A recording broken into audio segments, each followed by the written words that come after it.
You are in class 9th और in class 10th और आप अगर मोशन का चैप्टर पढ़ रहे हो, अगर आप 8th में हो, 9th में हो या 10th में हो और मोशन से रिलेटेड कुछ भी आप पढ़ रहे हो और आपके सामने ग्राफ अगर आता है तो घबराइए मत, आप लर्न पीसीएम पर आ जाइए, आपको यहाँ पे कॉन्सेप्ट क्लियर किया जाएगा। Okay, learn PCM is YouTube channel जहाँ पे आपके कॉन्सेप्ट्स को 1 मिनट में सॉर्ट आउट करने की कोशिश की जाती है और 1 मिनट के अंदर आप कुछ ना कुछ तो सीख के ज़रूर जाएंगे, एक कॉन्सेप्ट तो आपका ज़रूर क्लियर होगा।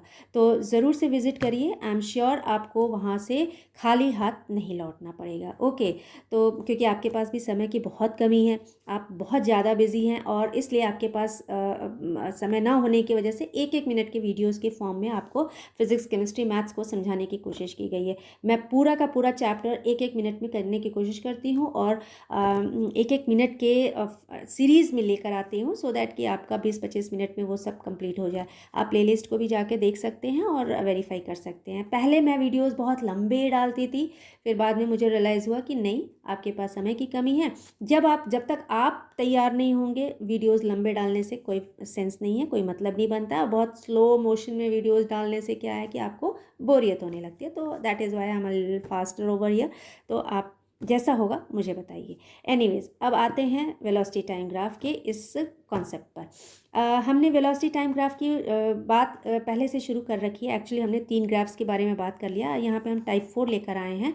हम ग्राफ को समझना सीख रहे हैं, इसको रीड कैसे करें वो सीख रहे हैं। रीड करने का मतलब पढ़ना, इसमें से क्या कंक्लूजन्स, इस ग्राफ से हम क्या कंक्लूजन्स निकाल सकते हैं वो सीख रहे हैं। ठीक है, तो यहाँ पे जो ग्राफ है हमारा चौथा ग्राफ, ये वेलोसिटी टाइम ग्राफ का चौथा टाइप है। ठीक है, अब एक चीज़ और समझ लीजिए कि जब भी हम वेलोसिटी टाइम ग्राफ लेकर आ रहे हैं, वहाँ पे आप स्पीड टाइम ग्राफ भी उसको कंसिडर कर सकते हैं। क्यों कंसिडर करेंगे? क्योंकि इन दोनों के ग्राफ सेम मिलेंगे आपको।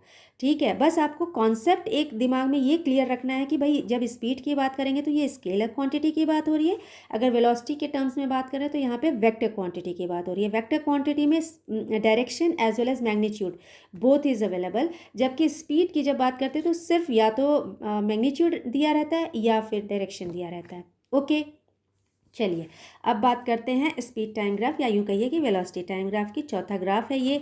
यहाँ पे ग्राफ कुछ इस तरह का दिया हुआ है। अब इससे क्या कंक्लूजन्स हम निकाल सकते हैं वो देखेंगे। दिया क्या है पहले वो देख लें। When the VT graph is given to you in this form, in the form of a straight line, ठीक है, एक स्ट्रेट लाइन है which is moving in downward direction. आप यहाँ पे देख पा रहे हैं कि यहाँ पे स्ट्रेट लाइन है और ये नीचे की तरफ जा रहा है ना।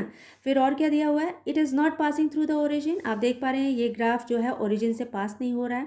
अगर ये ओरिजिन से पास नहीं हो रहा है, इसका मतलब इसका इनिशियल वेलोसिटी, देखिए वेलोसिटी हमने वाई एक्सिस पे शो कर रखी है और टाइम को एक्स एक्सिस पे प्रेजेंट किया हुआ है। तो इसकी इनिशियल वेलोसिटी क्या हो गई? ज़ीरो तो नहीं है, कुछ तो है। ठीक है, तो it is not equal to zero, initial velocity is not equal to zero, ये भी दिया हुआ है। और क्या दे रखा है कि it is not parallel to T axis. आप देख लीजिए ये जो ग्राफ है ये पैरेलल नहीं है टाइम एक्सिस से। ओके, अच्छा अब आते हैं इससे क्या कंक्लूजन्स निकल के आ रहा है। देखिए जब भी स्ट्रेट लाइन मिलता है तो इससे हमें यूनिफॉर्मिटी समझ में आती है कि something is in uniform way. Okay, तो यहाँ पे मोशन की बात हो रही है, चूँकि वेलोसिटी यहाँ पे हमने लिया हुआ है इस एक्सिस पर, इसका मतलब वेलोसिटी इज़ चेंजिंग यूनिफॉर्मली, है ना। वेलोसिटी में चेंज जो हो रहा है वो यूनिफॉर्म चेंज हो रहा है, लेकिन किस वे में हो रहा है? डिक्रीजिंग वे में हो रहा है। So the velocity is decreasing uniformly, क्योंकि डाउनवर्ड डायरेक्शन है, इससे ये समझ में आ रहा है कि वेलोसिटी जो है वो डिक्रीजिंग फॉर्म में जा रही है, यूनिफॉर्मली डिक्रीज हो रही है। ओके, अब आपको पता है कि एक्सेलरेशन क्या होता है? Rate of change of velocity. चूँकि यहाँ पे change in velocity decreasing form में है तो यहाँ एक्सेलरेशन नहीं हो रहा है। एक्सेलरेशन का मतलब इंक्रीज होना, समथिंग इज इंक्रीजिंग, ठीक है, स्पीड में इंक्रीज होना। तो यहाँ पे तो डिक्रीजिंग वे में जा रही है, वेलोसिटी का जो चेंज हो रहा है वो डिक्रीजिंग फॉर्म में है, इसलिए इसे एक्सेलरेशन ना बोल के हम रिटार्डेशन बोलेंगे।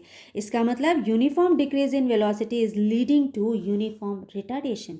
यहाँ पे क्या हो रहा है? रिटार्डेशन हो रहा है। ओके, अब क्या है? अब ये कि रिटार्डेशन निकालेंगे कैसे? तो आपको पता है कि जब भी हम एक्सेलरेशन निकालते थे हम स्लोप की वैल्यू निकालते थे, ठीक वैसे ही रिटार्डेशन निकालने के लिए हम क्या करेंगे? स्लोप की वैल्यू निकालेंगे। स्लोप यहाँ पर ए भी है, स्लोप निकालने का तरीका वही रहेगा, लेकिन ये नेगेटिव माइनस के फॉर्म में आएगा। स्लोप का निकालने का तरीका क्या? A D upon D B. आपको A D upon D B की वैल्यू निकालनी है जो कि नेगेटिव वैल्यू रहेगी, माइनस में रहेगी, and that will be your slope. Okay, it is a D upon D b या बी डी, जो भी आप कह लें। ओके, तो ये तो आपका आ गया स्लोप। अब आप बात स्लोप यानी रिटार्डेशन की वैल्यू यानी एक्सेलरेशन की वैल्यू, वो एक्सेलरेशन जो नेगेटिव है। ओके, तो अगर आप एक्सेलरेशन के टर्म्स में बोलेंगे तो आपको बोलना होगा नेगेटिव एक्सेलरेशन, या फिर आप उसके लिए वर्ड यूज़ कर सकते हैं रिटार्डेशन, राइट। आते हैं डिस्प्लेसमेंट पर। आपको पता है कि वीटी ग्राफ से हम क्या क्या निकाल सकते हैं भाई, वेलोसिटी के बारे में पता कर सकते हैं कि इनिशियल वेलोसिटी क्या है, फाइनल वेलोसिटी क्या है, आपको ये पता चल जाएगी। आप एक्सेलरेशन या रिटार्डेशन पता लगा सकते हैं। और तीसरी चीज़ जो आपको वीटी ग्राफ से या स्पीड टाइम ग्राफ से मिलती है, पता लग सकती है, वो डिस्प्लेसमेंट। अब डिस्प्लेसमेंट बॉडी का कितना हो गया है ये कैसे पता लगाएंगे, इसको पता लगाने के लिए जैसा कि मैं पहले वाले वीडियोज़ में ऑलरेडी बात कर चुकी हूँ कि जो ग्राफ होता है उसके नीचे का एरिया अगर आपको पता चल जाए तो वो आपको डिस्प्लेसमेंट बता देगा। ठीक है, कैसे ये हो जाता है इसके बारे में ऑलरेडी एक पहले के वीडियो में मैं एक्सप्लेन कर चुकी हूँ, तो उसको आप देखेंगे तो आपको समझ में आएगा कि डिस्प्लेसमेंट के थ्रू हम कैसे, एरिया के थ्रू कैसे डिस्प्लेसमेंट पता लगा लेते हैं। ठीक है, उस वीडियो को आप देखेंगे तो आपको समझ में आ जाएगा। अब यहाँ पे बात करते हैं कि डिस्प्लेसमेंट कैसे निकालें, तो इस एरिया को निकाल लेंगे।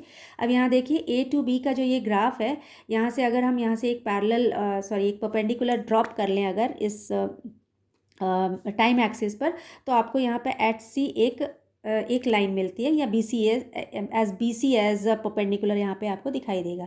तो इसकी वजह से आप देखेंगे कि ए बी सी ओ करके ये हमें एक ट्रेपेजियम मिल जा रहा है शेप। ठीक है, तो इस ट्रेपेजियम का अगर एरिया आप निकाल लेंगे तो आपको डिस्प्लेसमेंट मिल जाएगा। ठीक है, अब डिस्प्लेसमेंट एरिया निकालने के लिए क्या करेंगे, डिस्प्लेसमेंट निकालने के लिए एरिया निकालेंगे, एरिया अंडर द स्लोप।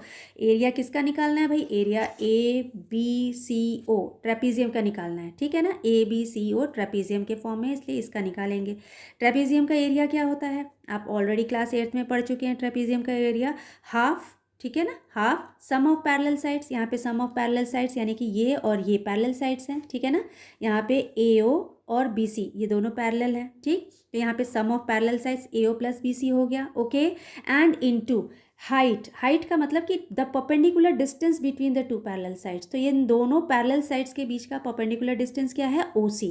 तो इनटू ओ सी, ये चीज़ आप कर देंगे तो आपको क्या मिल जाएगा, वैल्यू ऑफ डिस्प्लेसमेंट। ठीक है, इस तरह से हम निकालते हैं डिस्प्लेसमेंट की वैल्यू। तो वीडियो आज थोड़ा सा लंबा हो गया है। अगर आप पेशेंस के साथ इसे देखेंगे तो डेफिनेटली आपको ये क्लियर हो जाएगा कॉन्सेप्ट। और any other doubt is there, then do ask me through the messages. I am going to revert it back to you. Thank you so much. Keep watching, keep reading, keep studying.